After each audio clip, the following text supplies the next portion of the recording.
Patch 1.1 is just a week away, and with it comes a new location, Sunward Island, 2 new characters, Lacrimosa and Chaos, as well as many new events and content to explore. I'm Nif, and today we're going to be talking about what you need to do before 1.1 releases. Big thing right now, many of us are in the early 40s for our hunter level, 40 to 45. We're going to be hitting 45 here pretty soon, and you need to be thinking about how you're spending your pixels, your character stamina. Now it's super tempting to dive right into the rabbit hole and dump all your stamina here and gamble some more in our gacha games since we've got that guaranteed golden cartridge, but I would highly suggest that you spend your stamina, your character pixels right now on character upgrade materials. I'm talking ascension materials, ability level up materials, materials that are needed to upgrade your arcs, as well as the experience and beetle coins that you need to get them up to the next level so that we're maxing out the guaranteed power that our characters can be getting. It might be a good idea to do a few handfuls of runs in the rabbit hole to try and get some gold or purple cartridges that will hold you over until you're able to better farm the rabbit hole. Once we reach higher hunter levels, we're going to have even better chances at the golden cartridges, and eventually we'll be able to guarantee 2 golden cartridges. So when we spend our stamina on the rabbit hole later in the game, we will get more value out of it the later that we're farming that. Part of preparing for 1.1 and knowing which characters you're going to invest in is kind of like team planning. I currently have my main team planned out right now.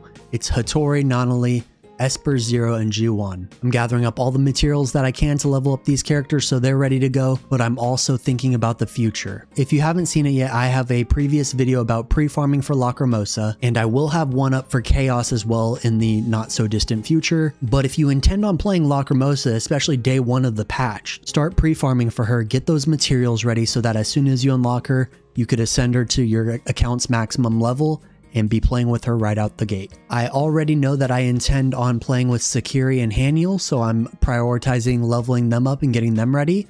And I am also pre-farming for Daffodil because I'm probably going to have to use my last selector on Daffodil. So I want to have these teams ready to go so that I could be enjoying the character on day 1 of her release. You might also want to take a look at your budget here. If you are a low spender or a free-to-play player, take a look at how many pools you have saved up and how much Annulith you have saved up, and determine whether or not you can spend those last few pools on trying to get Hattori, or if you want to save them up for Lacrimosa or even Chaos. You should also take into account that with the Porsche collab coming out, that's going to cost some Annulith if you choose to spend it on there, or you can invest your fawns into the Porsche collabs pools. We'll be able to take a look at how the Porsche collabs gacha system is working with it releasing a week early in China, so look out for videos informing us on how to best optimize those pools with the Porsche collab. And then something else that's fun that we have to look forward to is that with the patch 1.1 update coming, our hunter exchange is going to be resetting.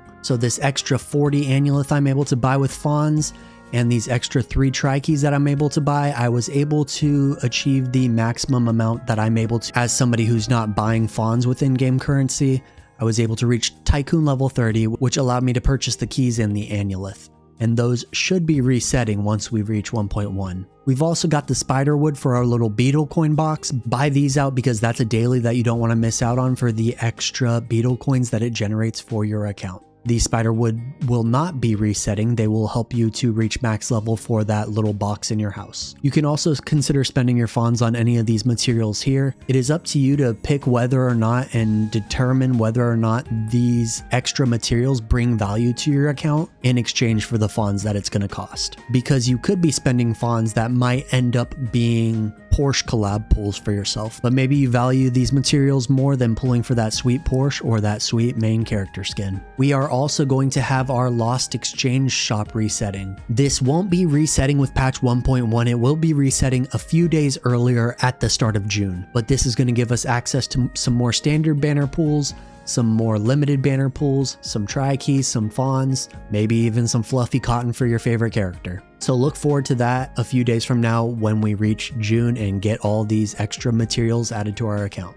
If you haven't already, you might want to buy these out because it's going to be resetting. Next up on our list is the events. We currently have Whisker Patrol going on. It's going to be going on until the end of this patch. It's a pretty neat little event. You could fight off anomalies in the city, fight off the biker gangs, and it's going to give you points on a daily basis. These points are going to give us some pretty dope rewards. I still have to go run around the city beating up the gangs, but we'll get a total of 280 annulith, which isn't that much. We'll also get 120k fawns to add to our account, as well as these expansion cores, which can be used in place of other level up materials. So these are pretty valuable and save you character stamina / pixels in the long run. The last thing I want to talk to you guys about is the Beyond the Rails. So need to practice what I preach here. If you take a look at my special route, the Prime Circle, I'm at 16 out of 30 stars. I still have some work to do here, so I'm going to practice what I preach, and I'm going to knock this out this week before patch 1.1. But if you've reached Hunter level 40, even as a free-to-play player, even as somebody who hasn't pulled on any of the limited banners, you should be able to whip up 2 teams to clear this at 30 stars, even with level 60 characters. Cheese is an absolute powerhouse who can absolutely carry you through the bossing rounds, and I'm sure you could string together a team to clear the inbound track as well. Cheese is even a character that some people have cleared this with solo, so put the time in, enjoy the end game combat, and get the rewards before this Prime Circle resets. The Fracture Circle, our little beginner circle, is not going to reset, so once you 30 star this, you will get all the rewards that it has to offer.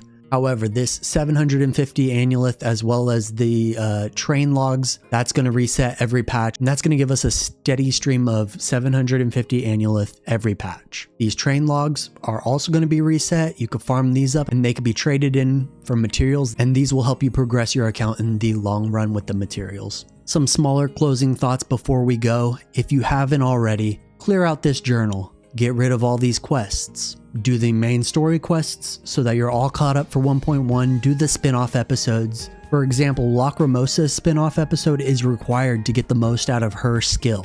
So you're going to want to get that done with beforehand. And I also think that there's some enjoyable stories in there, so try and have a good time with it, especially if you're coming into the game a little bit later than everyone else who's already done all this stuff. If you haven't already, hop into your overworld map. Look for those blue exclamation marks for those little side quests.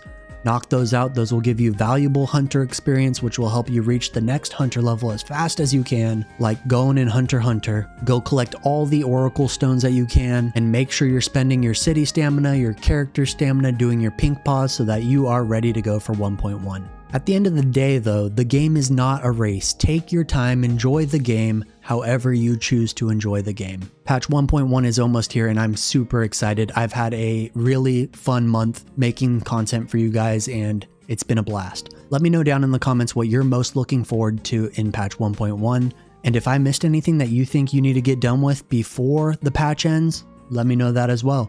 I'd greatly appreciate it if you dropped a like on the video and subscribe for future Neverness to Everness content. The night the game is released at 8 p.m. Pacific time, we're going to be live on this channel. We're going to be doing Lacrimosa pools, viewer pools, and some small giveaways for you guys. So show up for that if you want to join in on the fun. I really hope to see you guys there. I'll see you guys in my next video.